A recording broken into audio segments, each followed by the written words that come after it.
নমস্কার। আজ শারদীয়া পুজোর মহাষষ্ঠী। বড়দের জানাই প্রণাম, আর ছোটদের শুভেচ্ছা ও আশীর্বাদ। আমি একজন অবসরপ্রাপ্ত মানুষ, তাই বসে বসে ভাবলাম আমার কিছু জীবনের কাহিনী, কিছু অভিজ্ঞতা আপনাদের সঙ্গে শেয়ার করি। সেই জন্য আজ আমার এই প্রথম ইউটিউব চ্যানেলের প্রথম ব্লগ। আশা করি আপনারা আমার পাশে থাকবেন। আজ মহাষষ্ঠীর দিনে বসে বসে ভাবলাম ছোটবেলার কথা, যে তখনকার দিনে আমাদের পুজোর সময় কীরকম ছিল, আর এখনকার পুজো কি সুন্দর, কত লাইট, কত কিছু দিয়ে সাজানো।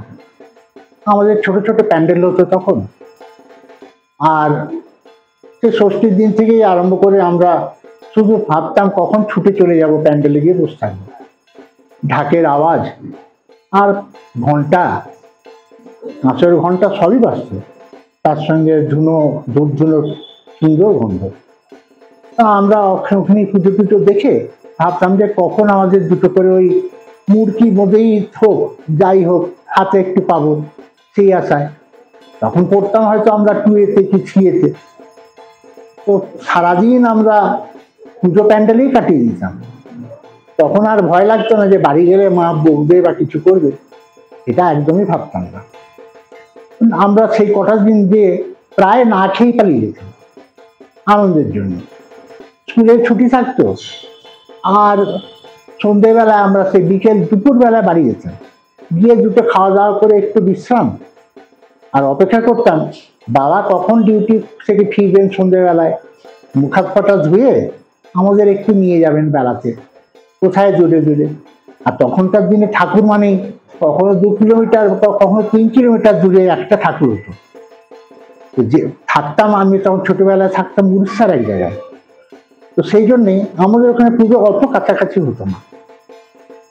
তো সন্ধ্যেবেলায় বাবা আমাদের নিয়ে সাইকেল, তখনকার দিনে তো আর এত গাড়ি ঘোড়াও ছিল না, এত অটোও ছিল না, তো আমরা দুটো সাইকেল কি 3টে সাইকেলে করে আমরা সব ভাই বোনেরা মিলে সব যেতাম ঠাকুর দেখতে।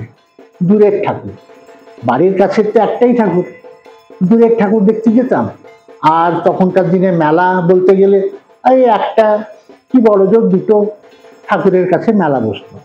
আর মেলা বলতে গেলে ওই 2টো বেলুন আর 2টো ওই তালপাতার সিপাহী, আর খাবার বলতে গেলে ওই 2টো ওই বেগুনি কি একটু 2-4টে ফুলুরির দোকান, জিলিপি, এই ছিল আমাদের।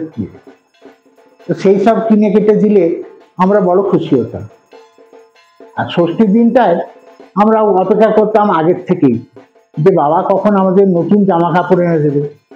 তখনকার দিনে তো এত জামা কাপড়ও ছিল না, এত মলও ছিল না, তা আমরা অপেক্ষা করতাম বাবা কখন এনে দেবে আমাদের জামা কাপড়।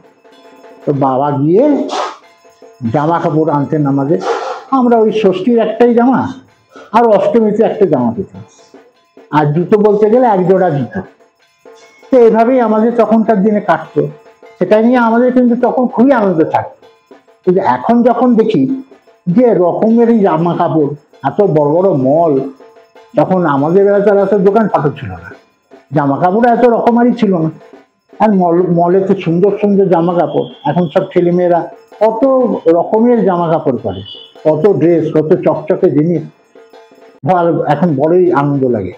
আর ভাবি যে হায়রে আমাদের বেলায় যদি একটু থাকতো, আমরাও 2-4টে হয়তো এরকম করতে পারতাম। কিন্তু তাও সেটাই আমাদের কাছে বড়ই আনন্দের ছিল। বাবা হাতে করে এনে দিলে আমরা সব অপেক্ষা যে বাবার জিনিসটা আমরা মানে পাওয়ার জন্য, আর মন খুব ইয়ে থাকতো। তো যাক, এইভাবেই আমাদের ষষ্ঠীটাও কাটতো, আর আনন্দের দিনগুলোকে কাটতো এইভাবেই। যাক, তাহলে আপনাদের সঙ্গে আমার এই যদি ব্লগ যদি ভালো লাগে, আপনারা তাহলে আমাকে একটু সাপোর্ট করবেন এই ব্যাপারে, আর আমার চ্যানেলটাকে একটু সাবস্ক্রাইব, একটু লাইক, একটু শেয়ার করে দেবেন। আর এখানেই শেষ করছি, পরবর্তীতে আপনাদের সঙ্গে আবার দেখা হবে। নমস্কার।